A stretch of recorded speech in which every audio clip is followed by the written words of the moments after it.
안녕하세요. 저는 이번에 세미나 발표를 진행하게 된 리서치 3팀 문기영입니다. 발표 시작하겠습니다. 제가 할 기업은 클래시스입니다. 목차입니다. 기업 개요, 사업 분석, 기업 분석, 투자 포인트, 리스크, 밸류에이션 순서로 진행하겠습니다. 기업 개요입니다. 현재 시가총액은 9,286억 원으로 코스닥 67위이며 현재 주가는 오늘 2021년 5월 26일 종가 기준 15,350원입니다. 주요 주주는 정성재 및 특수 관계자가 74.07%를 가지고 있습니다. 산업 분석입니다. 고령화, 전 세계적인 고령화, 피부 미용 시장의 트렌드, 리프트 시장의 개가 순서로 발표하겠습니다. 혹시 무한도전이라는 프로그램을 아시나요? 2018년도에 아쉽게 종영한 장수 국민 예능 프로그램이죠. 아마 기억하시는 분들이 많을 겁니다. 그렇다면 혹시 무한도전의 멤버 박명수 씨의 별명은 기억나시나요? 화면을 보시면 약 12년 전 프로그램에서의 박명수 씨의 캐릭터는 내일 모레 40이라는 늙은이, 헐 아버지의 이미지였습니다. 이와 비교하여 이 세 분의 연예인분들을 보겠습니다. 또 40대를 앞두고 30대이신 분들입니다. 옛날과 비교하여 30대에서 40대 이미지가 많이 틀리시다는 것을 인지하시나요? 또한 지금 나이에 곱하기 0.8 수치를 곱한 것이 진짜 현재 나이다 라는 요즘 나이 계산법도 있습니다. 확실히 옛날보다 사람들의 나이 인식은 달라졌습니다. 즉 같은 나이에도 불구하고 더 젊어 보인다는 것이죠. 이 뜻은 나이는 많지만 겉은 젊다고 볼 수 있습니다. 그렇다면 왜 나이는 많은데 겉은 젊어지게 보이게 되는 것일까요? 이유는 두 가지를 들 수 있습니다. 첫 번째, 삶의 질의 향상, 두 번째, 인구의 메인스트림의 변화입니다. 첫 번째 사회적 전반적인 삶의 질의 향상은 동국대 일산병원 가정의학과 교수님이신 오상우 의사님의 인터뷰를 따라 영양소를 골고루 섭취하고 점점 더 깨끗한 정수된 물을 마시게 되어 신체 나이가 건강해져서 불안화가 일어났다고 합니다. 두 번째 근거는 인구의 메인스트림의 변화입니다. 서로 같이 늙어가는 입장으로서 사회적 인식은 동일한데 나이가 더 많아진 것이죠. 이러한 고령화 트렌드는 국내뿐만이 아닌 전 세계적인 트렌드입니다. 유행극인 UNFPA 리포트에 따르면 전 세계에서 60세 이상의 고령자의 총수는 2050년까지 25억 명을 넘어간다고 합니다. 이러한 고령화 트렌드는 점점 늘어나는 기대 수명으로 인해 고령화의 박차를 가할 것으로 보여집니다. 사람들은 점점 늙고 있는 상태에서 인구 메인스트림이 늘어난 기대 수명으로 인해 유지되는 기간이 더 늘어난다는 것이죠. 이러한 고령화 트렌드는 자연스럽게 어쩌면 당연하게 사람들에게 젊게 살고 싶다는 욕구를 자극했습니다. 고령화가 진행되면 당연히 노화가 진행됩니다. 누구도 노화를 좋아하지 않습니다. 누구나 젊게 살고 싶어합니다. 그렇다면 왜 사람들은 노화를 두려워할까요? 동아일보의 설문조사에 따르면 노화를 두려워하는 이유 중 여성 부문 1위, 남성 부문 3위가 바로 외모가 못생겨져서입니다. 즉 노화가 가장 티나는 얼굴의 변화가 노화를 두려워하는 이유인 것이죠. 얼굴에 노화가 일어나면 진피층의 콜라겐, 피부의 탄력 섬유가 줄어들고 피와 지방층에선 지방이 점점 날아가며 피부 주름이 늘어납니다. 이러한 노화는 점진적으로 천천히 오는 게 아닙니다. 네이처 메디슨에 따르면 인간은 평생 동안 3번의 격한 노화 시기를 거칩니다. 바로 34살, 60살, 78살입니다. 다시 말해서 노화가 체감하는 시기는 주로 30대 중반, 60대 전반이라는 소리입니다. 그렇다면 이들은 노화를 체감하면서 피부 관리에 관심을 가질까요? 비즈니스 리포트의 설문조사에 의하면 전국 만 19세에서 59세 여성의 96.4%가 피부 관리 필요성을 느끼고 향후 시도해보고 싶은 피부 관리 방법 1위로 피부과 방문을 뽑았습니다. 특히 아까 특정한 소비층인 30대에서 40대 분들은 피부 관리의 원인을 탄력적 색소 침착을 이야기하셨습니다. 그렇다면 이렇게 관심이 많은 피부 관리 및 미용의 트렌드는 무엇일까요? 국내 피부 미용의 트렌드는 회복 기간이 짧고 부작용이 적으며 침습 부위가 적은 비침습, 채소 침습 피부 미용이 트렌드입니다. 얼굴에 굳이 칼을 대지 않고 부작용이 적은 시술을 선호한다는 말이죠. 이러한 트렌드는 국내뿐만이 아니라 해외에서도 나타납니다. 세계 성형 시장 3위인 중국에서 신기메이, 즉 비수술적 성형 시술인 뷰티 성형이 유행이라고 합니다. 아마공 또한 뷰티 성형이 떠오른다고 하고요. 그렇다면 요즘 트렌드인 비침습, 채소 침습 시술은 무엇이 있을까요? 전국 대형 프랜차이즈 피부과 병원 홈페이지 39소를 검색한 결과 공통적이고 대표적 시술 세 가지는 바로 보톡스, 필러, 리프팅입니다. 보톡스는 근육의 마비를 통해 얼굴의 부피를 줄여주고, 필러는 패인 주름의 볼륨을 채워줍니다. 리프팅은 피부 및 피하 지방, 피부를 리프팅 기계를 통해 팽팽하게 당겨 피부를 조금 더 젊게 만들어줍니다. 저는 여기서 이 리프팅에 주목하였습니다. 왜 리프팅이 이유냐? 보톡스와 필러는 불법 시술, 부작용에 대해서 항상 불안감이 존재해왔습니다. 그에 비해 리프팅은 부작용이 보톡스와 필러에 비해 상대적으로 낮게 접근성이 크다고 판단해 주목하였습니다. 그렇다면 이 리프팅 기술을 이해해 보겠습니다. 리프팅은 끌어올린다는 뜻으로 크게 두 가지 범주가 있습니다. 실 리프팅과 레이저 리프팅입니다. 레이저 리프팅은 초음파 리프팅이라고도 합니다.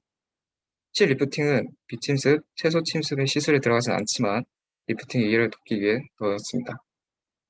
실 리프팅의 이해입니다. 실 리프팅은 실제 실을 넣어 피부 조직을 당겨 넣음으로써 피부 미용 효과를 보는 것인데요. 보시다시피 실제 실을 집어넣는 것이라 실 장벽이 높고 시술자의 숙련도에 따라 차이가 많이 나기 때문에 요즘 트렌드에는 맞지 않는 시술입니다. 레이저 리프팅에는 총 3가지가 있습니다. 각각 사용하는 파와 직접 조사하는 부위가 다른데요. 첫 번째는 피부의 진피층에 고주파를 쏴는 당극성 장비가 있습니다. 대표적으로 서바지, 툼페이스가 있습니다. 두 번째는 스마스, 각막층에 초음파를 가하는 장비입니다. 대표적으로 울세라, 슈링크가 있습니다. 세 번째는 피부를 꼬집어서 양쪽에서 고주파를 쏴주는, 그리고 다음 전류를 보내주는 양극성 고주파 전류 장비가 있습니다. 대표적으로 인보드가 있습니다. 리프팅 장비는 서로 전부 경쟁할 것처럼 보이지만 사실은 이 3가지 카테고리 범주 내에서 경쟁을 합니다. 서로 범주끼리는 상호 보완하는 방식입니다. 방금까지 알려드린 시술들을 한눈에 알기 쉽게 표로 나타냈습니다. 여기서 제가 주목할 장비는 이 초음파 하이프 장비, 플래시스가 만드는 주력 초음파 장비입니다. 몇 분석입니다. 플래시스는 미용 목적을 위한 의료기기와 미용기기, 그리고 개인용 뷰티 디바이스 및 화장품 사업을 영위하는 기업입니다. 브랜드는 총 3가지이고 플래시스, 클로더, 스케덤이 존재합니다. 브랜드를 살펴보면 플래시스는 총 5개의 브랜드, 클로덤은 4종, 스케덤은 2종이 중요합니다. 이렇게 사진으로 보여드리겠습니다. 여기서 주목해야 될 주력 상품은 바로 이 슈링크란 제품인데요. 해외명은 울트라 포머 3입니다. 이 슈링크란 제품을 주목해야 되는 이유는 플래시스의 성공을 이끈 장비이기 때문입니다. 이 제품은 외국 기업 제품 울세라를 카피한 국내 제품으로서 18년도 장성규의 맞선맨 유튜브의 광고 효과로 인해 입소문을 타서 이 클래시스의 폭발적인 성장을 이끌었던 제품입니다. 특징으로는 같은 원리의 원조격인 울세라보다 시술 비용이 훨씬 쌉니다. 클래시스 브랜드는 주력 상품인 슈링크와 더불어 알파, 톤업브, 사이저 같은 제품들도 판매하고 있습니다. 하지만 매출을 차지하는 비중이 적기 때문에 넘어가도록 하겠습니다. 피하 지방 감소와 바디 리프팅에 쓰이는 제품들입니다. 아까 이제 클래시스가 함께 이제 클루덤이라는 브랜드를 말씀드렸는데 그들의 상품입니다. 울핏, 쿨포디, 리핏, 클런트입니다. 역시 매출 구조에서 크게 비중을 차지하지 않기 때문에 넘어가겠습니다. 안전성, 또한 이런 의료기기는 국내뿐만 아니라 해외 수출 60여 개국에서도 인정을 받은 상태입니다. 매출 구조입니다. 클래시스의 매출의 90%가 클래시스의 브랜드, 그리고 소모품, 카트리츠의 매출입니다. 한번 기기를 사면 고정적으로 소비를 해야 하는 소비재의 특성상 안정적인 매출을 만들어낼 수 있습니다. 보공률입니다. 2020년도에 코로나의 여파로 인해 아직 약간 부진한 가동률을 보였지만 전 세계가 코로나 회복세로 올해 들어가면서 올해 1분기 작년 생산 수력의 26%를 상승하였습니다. 건물 부지입니다. 클래시스는 건물 총 3개가 존재합니다. 클래시스 타워라고 불리는 300억의 비용을 지출한 클래시스 본사와 2개의 공장입니다. 올 6월 말 생산 1공장과 같은 면적의 공장을 한층 더 매입합니다. 투자 포인트입니다. 투자 포인트는 총 6개입니다. 첫 번째는 코로나 이후 피부 미용입니다. 설문조사에 따르면 코로나19 기간 중 미용 성형 시술, 성형 목적 방문 의사가 있다는 인원이 약 70%가 됐습니다. 방문 의사와 이유는 거울을 자주 보게 되고 코로나19 이후에 더 예뻐지고 싶다는 이유가 상위권을 차지했습니다. 또한 마스크의 장기적인 착용 이후로 피부 트러블이 생겨 피부과 방문의 급증, 이 또한 투자 포인트입니다. 두 번째는 알짜 수익률과 높은 성장률입니다. 클래시스는 매출 원가율이 2021년 1분기 기준 21%의 매우 좋은 알짜 수익률을 가지고 있습니다. 이런 매출 원가율은 점점 더 낮아진 전망인데요. 이유는 소비재 판매 매출액이 점점 늘어나기 때문입니다. 기기는 한번 구매하면 AS나 교체가 아닌 이상 추가적인 소비가 없는 제품입니다. 하지만 카트리지 같은 소비재는 기기를 사용할 때마다 지속적인 지출이 이루어지는 제품입니다. 기기 판매량은 점점 누적되고 증가하므로 소비재의 판매량이 점점 늘어날 수밖에 없습니다. 기기의 판매 원가율은 30%이고 소비재의 판매 원가율은 10%이므로 늘어나는 소비재 매출량에 따라 판매 원가율은 계속 더 낮아질 전망입니다. 세 번째는 글로벌 미용 의료기기 시장의 성장률입니다. 글로벌 미용 의료기기 시장의 성장률은 연평균 성장률 15.1%라고 합니다. 이는 클래시스의 해외 매출이 늘고 있는 상황에서 동사에게 매우 중요한 영향을 주고 있습니다. 네 번째 포인트는 압도적인 가성비입니다. 경쟁사인 오리지널 제품이라고 할 수 있는 울세라는 기기 비용이 약 1억 원입니다. 하지만 슈링크의 기기 비용은 울세라의 기기 비용의 40% 수준입니다. 이러한 기기의 비용의 차이는 시술 비용의 차이도 나타나는데요. 슈링크의 경쟁사 대비 시술 비용은 최대 90% 저렴합니다. 예를 들어 폭스앰필 성형외과의 울세라 100샷다 가격은 23만 원인데 비해 슈링크는 100샷당 25,000원입니다. 이러한 진입 장벽이 낮은 비용은 사람들로 하여금 더 리프팅에 가까워질 수 있도록 합니다. 또한 실제 피부과 후기를 본 결과 슈링크는 비유하자면 밥상에서의 밥 반찬처럼 압도적인 가성비로 인해 다른 리프팅과 상호 보완적인 관계로 기본적인 리프팅 루틴이라고 합니다. 다섯 번째 투자 포인트는 글로벌 판매 증가와 공격적인 투자입니다. 슈링크는 국내뿐만이 아니라 해외에서도 많은 관심을 받아왔는데요. 올 트렌드는 슈링크에 관심이 계속 증가하고 있다를 보여주고 있으며 해외 슈링크의 이름은 이제 울트라 포머입니다. 네이버 검색량 추이를 보면은 타사 대비 훨씬 더 많은 관심을 받고 있다고 볼 수 있습니다. 이런 관심에 힘입어 작년 코로나19로 한풀 꺾였던 수출 매출액은 20년 3분기 기점으로 정상화에 도달하였습니다. 클래시스는 전 세계 60개국에 대리점을 오픈하여 글로벌 판매에 힘써왔고 해외 수출과 판매 1위 브라질이 올해 안에 코로나 정상화 움직임을 보이면서 더 증가된 수출 매출액이 예상됩니다. 브라질의 성형 시장 크기는 미국 다음으로 2위입니다. 이러한 높은 이익률, 성장률, 수출액 증가는 공장 전설 및 신제품의 출시 요인이 되었습니다. 트렌드에 민감한 미용 의료기기 시장에 발맞추어 꾸준히 새로운 제품을 개발해 미래에 대한 준비도 탄탄한 기업임을 알 수 있습니다. 마지막 투자 포인트는 뛰어난 대표이사입니다. 클래시스 같은 중소기업은 대표이사의 능력이 매우 중요한데요. 대표이사인 정성재 대표는 피부과 전문의로서 피부과 인적 네트워크를 통해 이 피부 미용 의료기기 트렌드 파악 능력이 뛰어나고 또한 과거 성공적인 창업을 이루어낸 인물입니다. 그는 AHC를 창업해 센세이셔널한 흥행을 거둔 인물이고 닥터자르트의 자문의로도 활동하였습니다. 대표이사의 이 뛰어남은 슈링크의 시장 선점 실적으로도 증명이 가능합니다. 사실 울세라의 카피 제품은 슈링크가 처음이 아닙니다. 먼저 더블로라는 카피 제품 출시되었었습니다. 하지만 이 장성재 대표, 창업자의 인적 네트워크와 공격적인 마케팅으로 인해 시장을 먼저 선점하였습니다. 이 미용 성형 분야는 빗소문과 보통 사람들이 많이 하시기 때문에 국내 시장 선점은 한동안 흔들리지 않을 것으로 전망합니다. 또한 구글 트렌드와 네이버 검색량 추이로 본 더블로의 관심도 차이도 많이 차이가 납니다. 이러한 슈링크의 침투력을 살펴보겠습니다.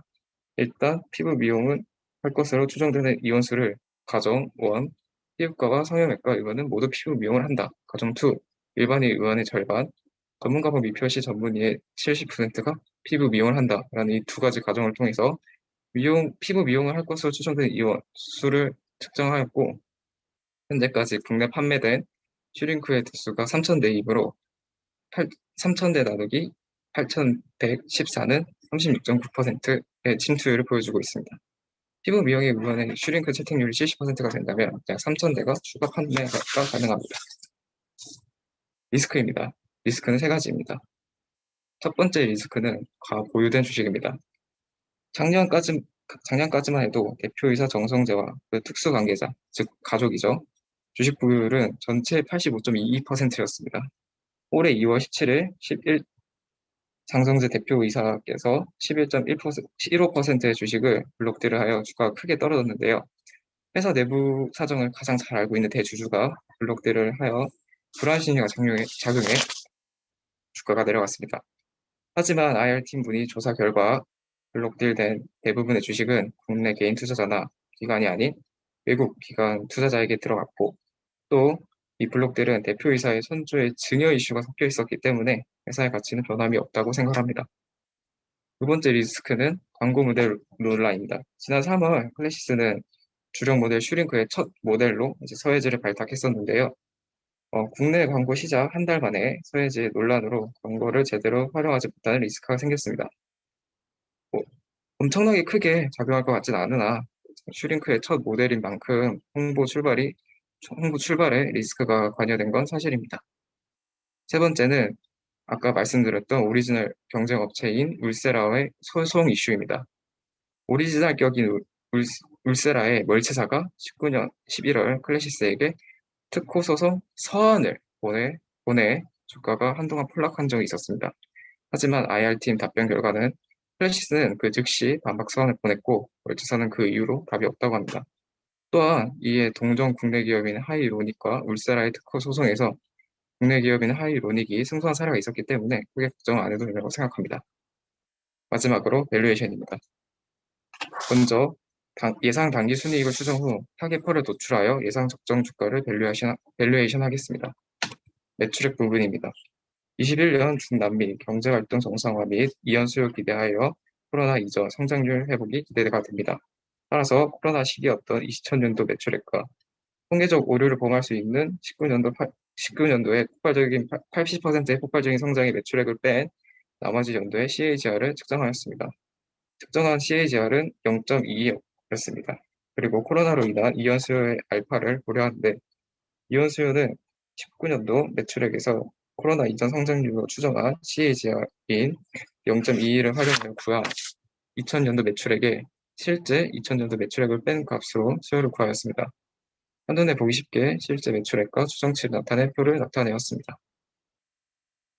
이렇게 종합적으로 도출된 매출액은 1126.5억 원입니다.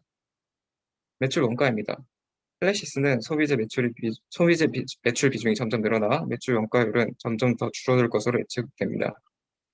포괄적 성장인 18년도 이후 매출액 대비 매출 원가율은 20에서 21% 웃돈 수치를 보여 미래적인 관점에서는 줄어들 전망으로 보이지만 보수적인 관점으로 생각하여 나머지 3년의 평균치 20.6%로 추정하였습니다.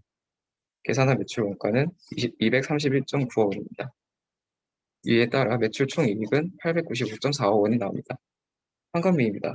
황금비는 해외 수출 증대에 따른 해외 투자를 감안하며 매출액 대비 황금 비용률은 26%로 수렴하기에 21년 황금비는 2000년도 황금비의 1.26을 곱한 256.4억 원을 추정하였습니다. 이에 따른 21년도 예상 영업이익은 639억 원입니다. 금융기타 기분법 손익입니다. 17년도 인수합병 이슈로 큰 비용 지출을 지출 이후로 큰 변화가 없기에 7년치를 제외한 3년치 평균을 적용한 마이너스 4.1억 원을 추정하였습니다. 이에 따른 예상 세전 당기 순이익은 634.9억 원입니다. 법인세 비용입니다. 법인세 비용은 여기 나와 있는 듯이 분기 보고서에 나와 있는 듯이 21년도 연간 법인세율인 23.93%입니다. 바로 적용할 수도 있지만 조금 더 정확한 수치를 위해 법인세 비용을 계산해주는 법인세 계산기를 통해서 135.4억 원의 법인세 비용을 추정하였습니다. 이에 따른 예상 당기순이익은 499.5억 원입니다. 제가 했던 모든 결과값을 나타내었습니다. 타겟퍼입니다. 국내외 동종업체 2021년 예상 평균값을 구해보니 24.41배가 나왔습니다. 여기에서 PS의 3년 연간 성장률 분해에 PER 값인 P-EAS를 사용하였습니다. P-EAS의 값은 0.77로 1보다 낮으면 저평가라는 피터 린치의 지수를 활용해 보수적인 관점으로 타겟퍼 최소 24배로 정하였습니다. 이에 따른 예상 EPS는 771.8원입니다. 그에 따른 예상 정적 주가는 EPS 곱하기 PER인 18,523.2원입니다. 현재 21년 5월 26일 종가 기준 주가는 15,350원으로 상승 여력은 20%로 나옵니다. 이상 발표 마치겠습니다. 감사합니다.